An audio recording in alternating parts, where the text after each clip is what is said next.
Монголчуудын байгаль хамгаалал ба тэнгэр шүтлэг.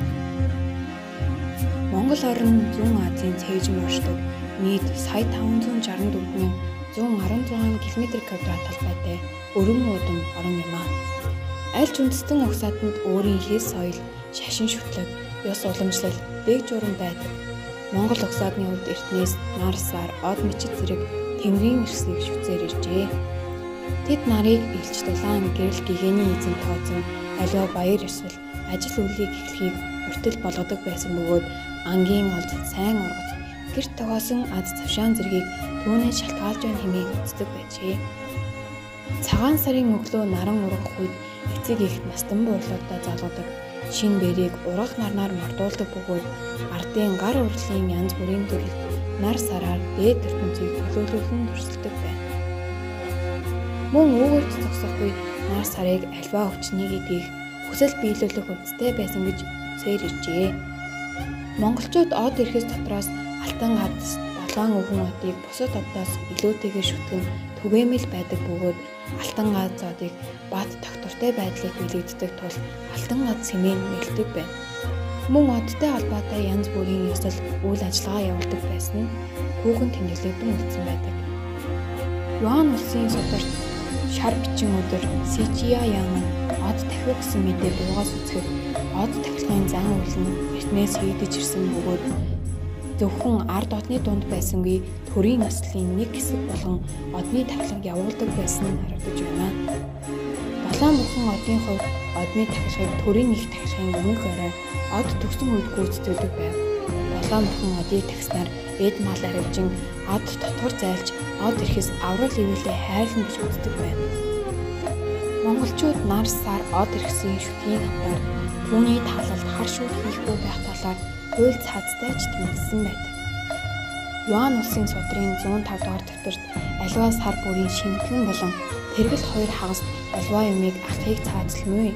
Ховор зуд газарт болбоос шингийн өдөр эхэлж алхахыг 3 өдөр цаазаамгүй хэмээн ан амьтыг ер нь амтай голтой бүхнийг сарын тодорхой өдрүүдэд агнахыг хуульчлан хориглосон нэг талаас амтны ам таслах ан агнахыг хориглосон заалтч нөгөө талаас нар сар тэнгэр ирсийг шүтэх ёстой холбоотой болов.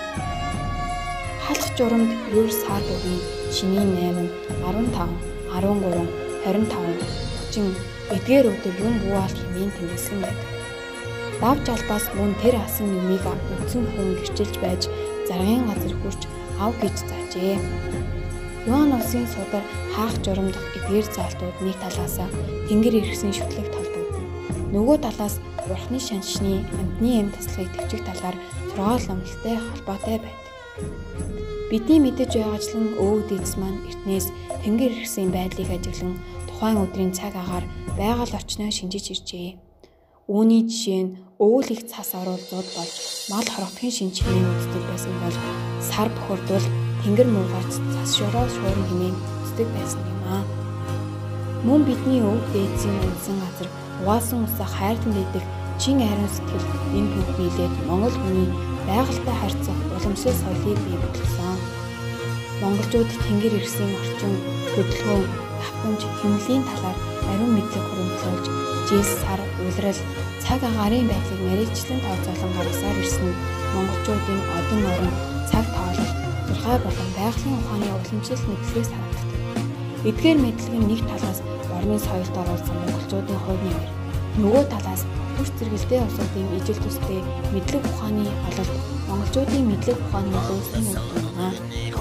Эртний хүмүүс эхлээд байгалийн сүйгчнээс яснаа арай хожим хүний амьд ажимдрал болон байгалийн үзэгдлийн хоорондоо ямар нэг сэжмээр холбоотой тохиолсон үндсэндээ хүн байгалийн хоорондын харилцааг зохицуулан эрүүлэх бүрнээс тэнгэрийг шүтэх болжээ.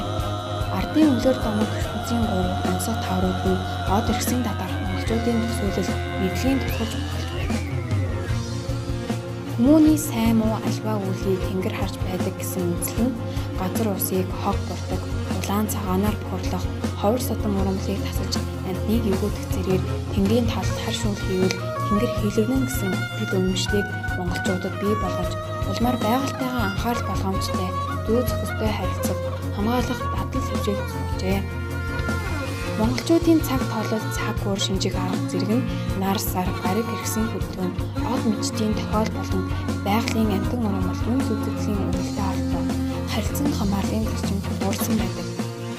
Хүн төрөлхтөн байгалаа хамгаалж байх ёстой бөгөөд ингэснээр хүн цэвэр агаараар амьдарч, цэвэр ус ууж, цэвэр усан сэлж, талбайнууд, аймаг, уулсын үзэгдэл газруудаар баясах боломжтой. Тиймээс их болсон байгаль дэлхийг хамгаалах, үдэлсэнд онгон тагшин байгаль ямар сайхан байдгийг олж гисэн мэдүүлэх зорилгоор бид энэхүү мэдээллийг бэлтгэлээ.